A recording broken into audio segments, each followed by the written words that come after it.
BPSC शिक्षक special quiz श्रृंखला में बहुत बहुत स्वागत करते हैं हम आपका। और आज इस श्रृंखला का तीसरा एपिसोड और तीसरे एपिसोड में हमारे बीच प्रतिभागी के रूप में है प्रशांत गौरव। बहुत बहुत स्वागत है प्रशांत, आइए। और सबसे पहले तो हम अपनी ओर से ढेर सारी शुभकामना आपको देते हैं। धन्यवाद। बीपीएससी की तैयारी कैसे चल रही है? अच्छी चल रही है। अच्छी चल रही है। यस अच्छा, आप तो सामने 24 तारीख को सुने एग्जाम है आपका। Yes sir. 24 अगस्त। Yes sir. तो यानी अंतिम समय में है। Yes sir. तो उम्मीद करते हैं कि अंतिम समय में तैयारी भी अपने अंतिम रूप में हो। यस। और इसी शुभकामना के साथ कि आपकी तैयारी बेहतर फल देने वाली हो और बेहतर फल आपको मिले और जिस लक्ष्य के साथ आपने तैयारी शुरू की थी वो लक्ष्य आपको मिले। हम आपके बीच में हैं। 25 प्रश्न होंगे आपके सामने और इन 25 प्रश्नों के उत्तर आपको जो देने होंगे उसमें 4 विकल्प सुन करके आपको देने हैं। यस। स्टार्ट करें? यस। पहला सवाल आपके लिए, भारत के किस महापुरुष को आंध्र केसरी कहा जाता है? Rajagopalachari, T Prakasam, Ambika Giri Roy Chaudhary, Nana Sahib? T Prakasam. T Prakasam. Yes sir. Confirm है? Yes sir. बिल्कुल सही उत्तर दिया है। अच्छा, आप राजगोपालाचारी का उपनाम बता सकते हैं? Yes sir. राजा जी। राजा जी। और अंबिका गिरी रॉय चौधरी का भी एक उपनाम है, असम केसरी। असम केसरी से हैं। Yes. और नाना साहब 1857 की क्रांति के बहुत बड़ा नाम। और जानते ही होंगे इनका वास्तविक नाम था धुंधु पंत। Yes. अगला सवाल आपके लिए, भारत का सबसे लंबा पुल जानते हैं? Yes sir. अच्छा, तो हम थोड़ा सा बोलते हैं कौन सा है, इसमें से आपको विकल्प के साथ बताने हैं। Yes sir. पहला है महात्मा गांधी सेतु, वेम्बनाड रेल पुल, विक्रमशिला सेतु, ढोला सादिया किस नदी पर है? लोहित पे। करेक्ट आंसर है। बता सकते हैं इस पुल की लंबाई कितनी है? 9.15। 9.15 किलोमीटर। 9.15 किलोमीटर। और हम अपने श्रोताओं को बता दें कि अभी गंगा नदी वाली महात्मा गांधी सेतु भारत की कौन कहे एशिया की सबसे लंबी पुल, आज भारत में भी सबसे लंबी पुल नहीं रह गई है। और महात्मा गांधी सेतु जो गंगा नदी पर है 5.7 किलोमीटर, वो अब लंबाई के दृष्टिकोण से भारत की दूसरी सबसे बड़ी सेतु है।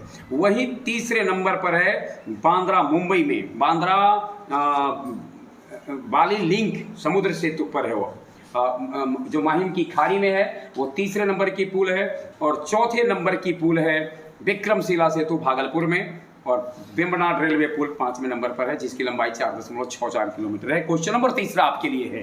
क्वेश्चन तीसरा आपको बताना है जर्मनी और फ्रांस के बीच की सीमा रेखा।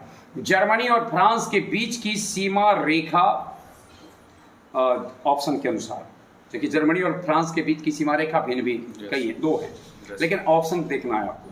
ऑप्शन के अनुसार सीज फ्रैट, ओडरनिस, 17वीं 49वीं समांतर रेखा, 17वीं समांतर रेखा, 49वीं समांतर रेखा, ओडरनिस रेखा, सीज फ्रैट रेखा। सीज फ्रैट रेखा। Yes sir. जर्मनी और फ्रांस। Yes sir. दूसरा क्या है पता है? मैगिनॉट। Yes sir. बिल्कुल सही उत्तर दिया है आपने। और आप बताएंगे ओडरनिस रेखा जर्मनी के साथ किस देश की है? काफी विवाद में रहा था ओडरनिस रेखा। 1939 में जर्मनी ने उस देश पर आक्रमण किया था और उसके साथ द्वितीय विश्व युद्ध की शुरुआत हो गई थी। पोलैंड का, हाँ। और 17वीं समांतर रेखा दोनों वियतनामों को अलग करती है, उत्तरी वियतनाम और दक्षिणी वियतनाम के बीच में है। वही 49वीं समानांतर रेखा यूएसए और कनाडा के बीच में है। जर्मनी पोलैंड के बीच में हिंडनबर्ग रेखा भी है। चलिए, पोलैंड की संसद, अभी चर्चा हुई पोलैंड का, पोलैंड की संसद का नाम क्या है? पोलैंड की संसद का नाम है क्वार्टस, Sejm, Diet, Majlis. Sejm. Yes sir. Confirm? Yes sir. Correct answer है। किस देश की संसद, इसमें से जो हमने कहा है इसमें से किस देश की संसद डायट है? जापान की। Yes sir. पक्का? Yes sir. ये भी सही आपने। और मजलिस कहाँ की संसद है? ईरान का भी और मालदीव का भी मजलिस है। वहीं कोटेस स्पेन का है। और अगला सवाल, 5वां सवाल आपके लिए है, किस देश का पुराना नाम पर्सिया था? Persia yes sir. किस देश का पुराना नाम था? ऑप्शन आपके लिए है Iraq, Sri Lanka, Ethiopia, Iran. Iran. Iran. Yes sir. फारस की खाड़ी के निकट बसा पर्सिया। बिल्कुल सही कहा है आपने। और उसका इस्लामीकरण इस कदर से हो गया कि आज उसके कोई निशानी शेष नहीं है और वह ईरान के नाम से अब जाना जाता है, जो कभी पारसियों की नगरी हुआ करता था। और वहाँ से भागे हुए पर्सियन सब जब वहाँ से अलग अलग हटे तो भारत ने उनको शरण दिया और भारत में आकर के आज उसमें समुदाय के बहुत सारे लोग हैं जो काफ़ी ऊंचाई पे हैं। आपने नाम सुना होगा अंबानी जी का, अडानी जी का, ये सब जो हैं सो उसी के अंतर्गत हैं, यानी पर्सियन ही हैं। इराक का पुराना नाम मेसोपोटामिया था, श्रीलंका का पुराना नाम सीलोन था और इथोपिया को अबिसिनिया के नाम से जानते थे। क्वेश्चन नंबर 6 आपके लिए है। आपको बताना है निम्न में से कौन सी जल विद्युत परियोजना उत्तर प्रदेश राज्य में है?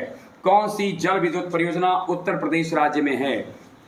ऑप्शन आपके लिए है माता टीला परियोजना, टिहरी परियोजना, पोंग परियोजना, मैटूर परियोजना।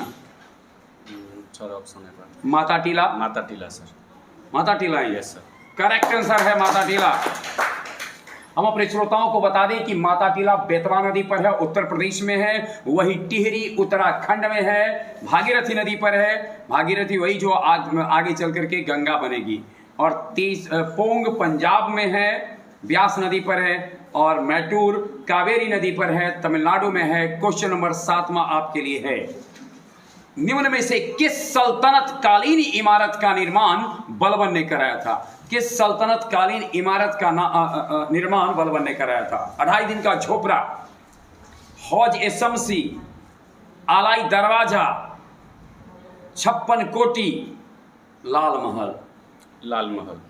लाल महल का यस सर। करेक्ट आंसर है। लाल महल का निर्माण बलबन ने करवाया था। आप बता सकते हैं कि 2.5 दिन का झोपड़ा का निर्माण किसने किया?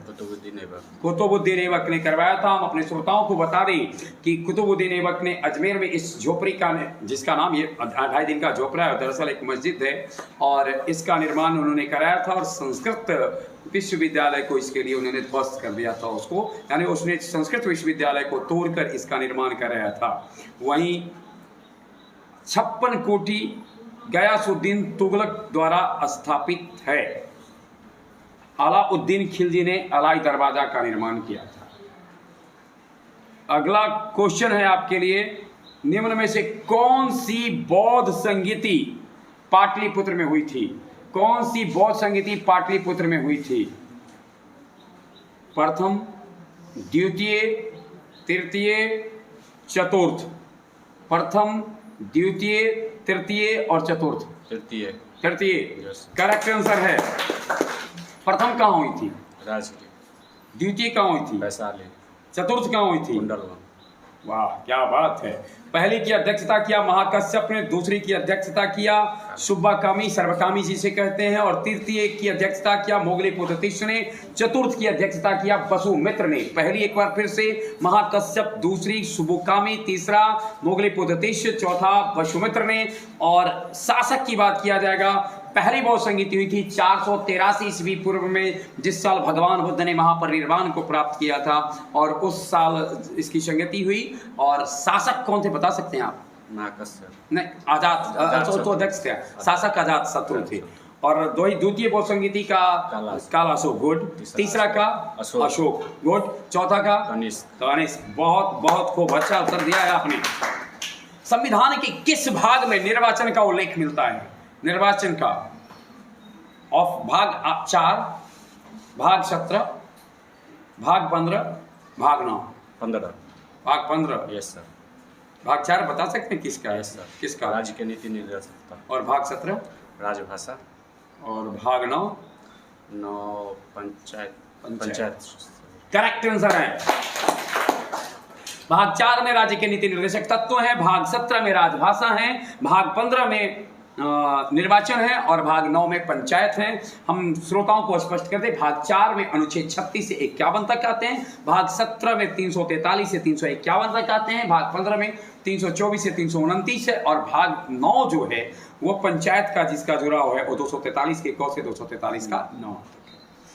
चिकित्सा शास्त्र के जनक किसको कहा जाता है? चिकित्सा शास्त्र का जनक रॉबर्ट हुक, हिप्पोक्रेटस, अरस्तु, मेंडल।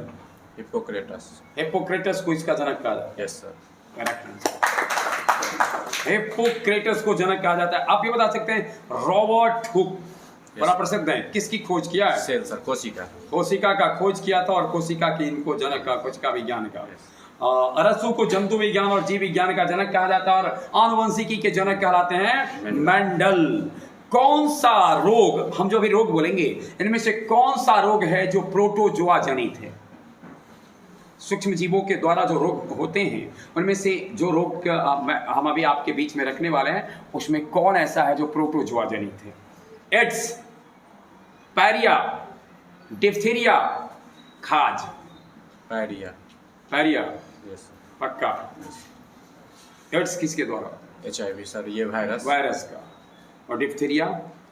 Diphtheria bacteria. बैक्टीरिया से। और खाज होता है कवक। करेक्ट आंसर है। श्रोताओं को हम बता दें कि पैरिया डिंजा बैलिस नामक प्रोटोजोआ से होता है। वहीं करीनी बैक्टीरिया डिप्थीरिया, करीनी बैक्टीरिया डिप्थीरिया, ये नाम से स्पष्ट हो जाता है जब पूरा नाम बोलते हैं तो यह करीनी बैक्टीरिया डिप्थीरिया, यानी बैक्टीरिया डिप्थीरिया रोग का कारण है, बैक्टीरियन रोग है, इसका पता चल जाता है। और खाज कवक रोग है। जब खाज जिसको होता है तो डॉक्टर सलाह भी देता है कि मलहम लगाने के लिए, उसका नाम ही होता है इसी से एस्केबियल, और एस्केबियल इसी से आया हुआ है, एस्केरस एस्केबिस से। 1946 ईस्वी में हुए संविधान सभा के लिए चुनाव हुए थे। संविधान सभा के लिए जो 1946 ईस्वी में चुनाव हुए वो 296 सीटों में के लिए हुए थे। 296 सीटों में चुनाव हुए, उनमें से कितने हिंदू निर्वाचित होकर के आए थे?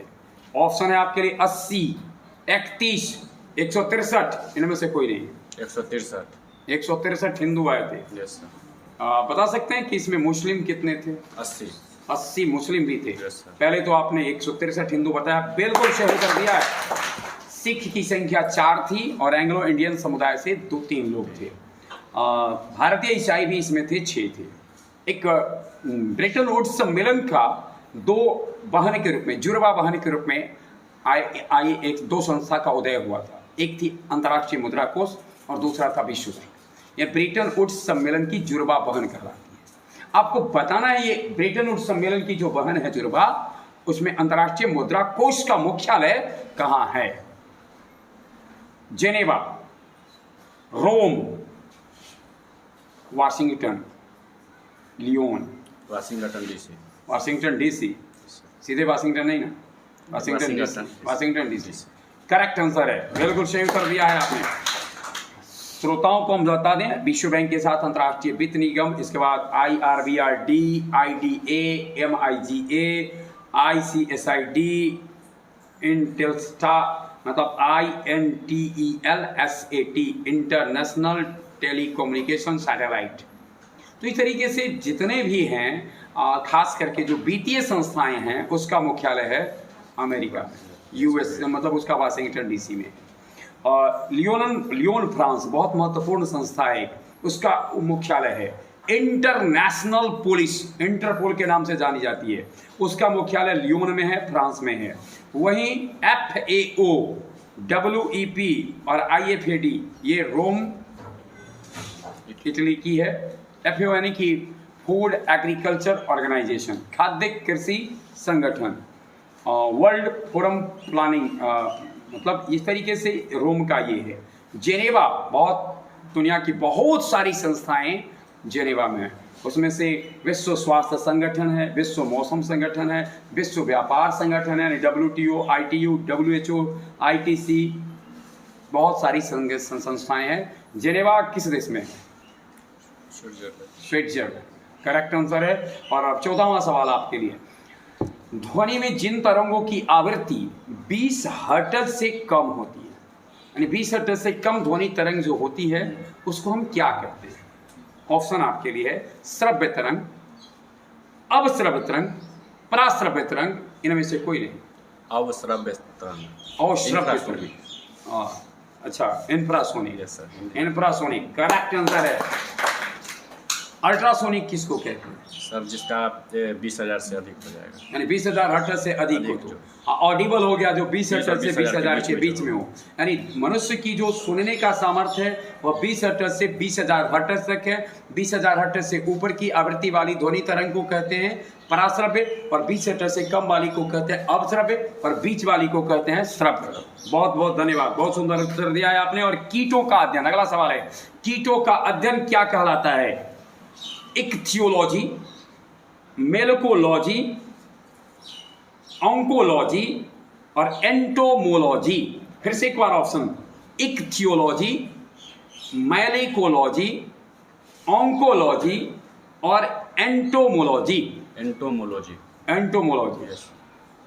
में कीटों का अध्ययन करते हैं, और ऑन्कोलॉजी में कैंसर का, कैंसर का, और ये मैलेकोलॉजी में नाम पर गौर करें, मैलेको मोलस्का वर्ग, मोलस्का वर्ग यानी कि अच्छा, और जिसके ऊपर कैल्शियम कार्बोनेट का लेवल रहता है। और इक्थियोलॉजी में मछली, करेक्ट आंसर है, बिल्कुल सही दिया है, यानी कीटों का अध्ययन करते हैं एंटोमोलॉजी में।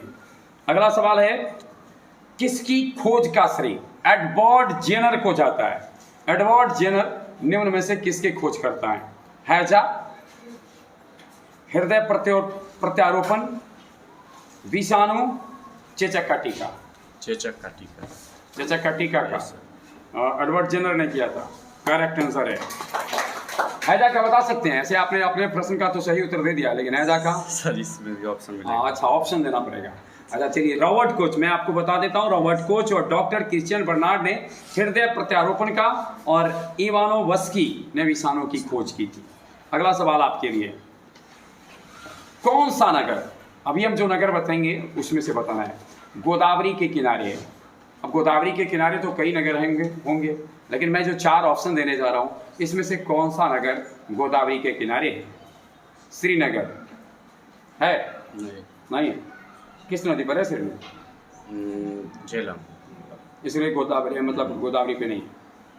हैदराबाद, ये क्या लग रहा है, हो सकता है कि नहीं? ये भी नहीं हो सकता है। और सूरत, ये भी नहीं, 3 को नहीं है। नहीं। नासिक, यस सर, है, यस सर, अंगूर की खेती बहुत होती है। यस। बिल्कुल सही उत्तर दिया है, नासिक। और हैदराबाद किस नदी पर है? हैदराबाद नदी मूसी नदी है, और सूरत है ताप्ती नदी पर। अब सवाल आपसे है, और वह ओलंपिक से जुड़ा हुआ, खेल में अभिरुचि रखते हैं? Yes sir. कौन सा खेल में? Cricket sir. क्रिकेट में रखते हैं, yes. जो ओलंपिक में शामिल है? नहीं। तो वो ओलंपिक का क्वेश्चन है, ओलंपिक में शामिल क्रिकेट नहीं है। और आपके लिए ओलंपिक से क्वेश्चन है, टोक्यो ओलंपिक अभी 2020 में 2020 है, लेकिन तो हुआ तो 2021 में। यस। आपको बताना यह है कि उसमें स्वर्ण पदक प्राप्त करने वाले नीरज चोपड़ा किस खेल से संबंधित है? भाला फेंक सर, जेवलिन थ्रो। अच्छा, बिना विकल्प ये बता दिए, चलिए अच्छी बात है। अच्छा, इसमें पीवी सिंधु को भी एक पदक मिला था, पीवी सिंधु को रजत मिला, कांस्य मिला था। पीवी सिंधु कांस्य पदक प्राप्त की थी किस खेल में? बैडमिंटन में। और लवलीना भी कांस्य मिला, किस खेल से थी? मुक्केबाजी। लवलीना मुक्केबाजी से थी, और मीराबाई चानो भी थी भारोत्तोलन से, वेट लिफ्टिंग में थी। और अगला सवाल आपके लिए, जो 19वां क्वेश्चन आपके लिए होगा, 389 सीटों वाली संविधान सभा में देशी रियासतों को कितने प्रतिनिधि मिले थे? देशी रियासत के कितने प्रतिनिधि थे? 389 सीट थी, उसमें देशी रियासत के कितने थे? 292, 93, 33, 26। 93। Yes sir. 93 देशी रियासतों से थे। बच गई इधर 296 वो ब्रिटिश भारत से थे। करेक्ट आंसर है। 296 जो बचे, इनमें से 292 थे ब्रिटिश भारत के 11 प्रांतों से, और 4 थे ब्रिटिश कमिश्नरी से। और ये जो 292 भी जो थे उनमें 33 अनुसूचित जनजातियों के लिए ने इसे प्राप्त किया और 26 में अनुसूचित जाति आए थे। अगला सवाल आपके लिए है, संविधान निर्माण करने के लिए जो सभा गठित हुई उस सभा ने अपने कई समितियों का निर्माण किया था। तो उसमें से एक समिति थी, एक नहीं बल्कि उसमें जो कई समितियां बनी थी, तो निम्न में से कौन सी समिति थी जिसके अध्यक्ष राजेंद्र प्रसाद थे? राजेंद्र प्रसाद किसके अध्यक्ष थे? ऑप्शन है आपके लिए, संघ संविधान समिति, झंडा समिति, मूल अधिकार समिति, प्रारूप समिति, संचालन समिति। संचालन समिति। संचालन समिति। Yes sir. संघ संविधान समिति के कौन थे? संघ ऑप्शन भीमराव नहीं, संघ संविधान समिति के जवाहरलाल नेहरू। अच्छा, अप्रारूप समिति के ये इसके भीमराव अम्बेडकर थे। तो मैम श्रोताओं को बता दें कि प्रारूप समिति 7 सदस्य ही थी, अध्यक्ष को छोड़कर 6 सदस्य थे और बाकी 7 सदस्य वाली वो समिति थी प्रारूप समिति। इनमें थे गोपाल स्वामी अयंगर, कृष्ण स्वामी अय्यर, के एम मुंशी, सैयद मोहम्मद सादुल्ला, एन माधव राव जो बी एल मित्र के स्थान पर आए थे और टी.पी. खेतान, टी.टी. कृष्णमाचारी के स्थान पर थे। झंडा समिति के अस्थाई अध्यक्ष थे जे.बी. कृपलानी और अस्थाई अध्यक्ष थे राजेंद्र प्रसाद। लेकिन यहाँ क्वेश्चन था कि किस समिति के अध्यक्ष राजेंद्र प्रसाद थे और इन्होंने उत्तर दिया है संचालन समिति का, बिल्कुल सही उत्तर दिया है। और साथ साथ हम अब ये भी आपको बताते चलें कि ओवरऑल जो सभा थी संविधान सभा, उसके अध्यक्ष थे राजेंद्र प्रसाद थे। यानी संविधान सभा के अध्यक्ष भी थे, अस्थाई अध्यक्ष थे डॉक्टर राजेंद्र प्रसाद। मूल अधिकार समिति के अध्यक्ष थे सरदार पटेल। क्वेश्चन नंबर 21 आपके लिए होगा, निम्न में से किस वैदिक साहित्य की संख्या 108 है? यानी इनमें से कौन है जिसकी संख्या 108 है? वेद, वेदांग, उपनिषद, इनमें से कोई नहीं। उपनिषद। वेद कितने? 4। वेदांग 6।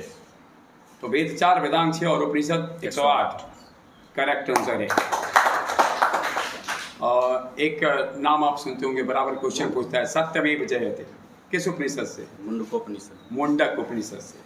और एक और नाम, एक क्वेश्चन ऐसी हम आपसे जानना चाहते हैं, आपने ये पढ़ा था बचपन में जमराज के साथ नचिकेता की बातचीत? नहीं पढ़ा है, सुना है? Yes sir. जमराज और नचिकेता की बातचीत किस उपनिषद से लिया गया? कठ से। कठ उपनिषद से लिया गया है। यमराज और नचिकेता की बातचीत ली गई है। और मुंडक उपनिषद से है सत्यमेव जयते। बहुत सारे उपनिषद हैं, 108 उपनिषद में से बृहदारण्यक उपनिषद है, ईशावास्य उपनिषद है, तैत्तिरीय उपनिषद है, केन उपनिषद है, बहुत सारे उपनिषद हैं। इनमें से आपने बताया कि उपनिषदों की संख्या 108 है। वेद 4 हैं, ऋग्वेद, यजुर्वेद, अथर्ववेद और सामवेद। इन 4 वेदों में से किस वेद को संगीत का स्रोत समझा जाता है? सामवेद। सामवेद। यस।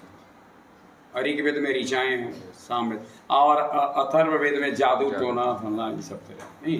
बिल्कुल सही उत्तर दिया है आपने। अगला क्वेश्चन है, काली मिट्टी को निम्न में से किस नाम से जानते हैं? रेगूर, कपासी मिट्टी, चिरमोजम, ऑल ऑफ दीज। रेगूर भी है। Yes sir. और कपासी भी है। Yes, sir. कपास की खेती अधिक होती है इसलिए।